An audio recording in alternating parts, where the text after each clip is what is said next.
Hello hi नमस्कार ओडिशार सबु सिनेप्रेमी भाई और भौणी मानू आम ओडिया सिनेमा चैनल को स्वागत करुच्ची। अभी मजा आएगा ना भिड़ो। आज कथा हवा ओडिया अभिनेता मनोज मिश्र ऋतिक रोशन प्रीति जिंटा सहित अभिनय करिथिबा हिंदी सिनेमा विषय रे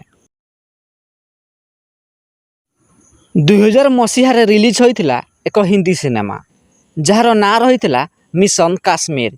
एही सिनेमार मुख्य भूमिका ऋतिक रोशन प्रीति जिंटा संजय दत्त जैकी श्रॉफ प्रमुख अभिनय करथिले।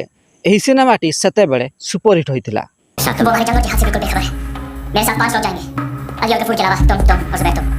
एही सिनेमारे ओडिया अभिनेता मनोज मिश्र कौनसी डायलॉग नथिले मध्य जैकी श्रॉफ को पछपटे छिड़ा होइथिबार देखा जायछि।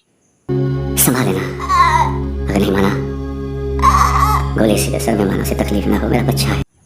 एही सिनेमा व्यतीत ओडिया अभिनेता मनोज मिश्र सलमान खान सुनील शेट्टी अक्षय कुमार ऐश्वर्या राय तमिल सुपरस्टार सूर्यांक सहित मध्य अभिनय कर सारी जार वीडियो लिंक मु डिस्क्रिप्शन बॉक्स रे देदेवी आपण चाहिए देखिपारे।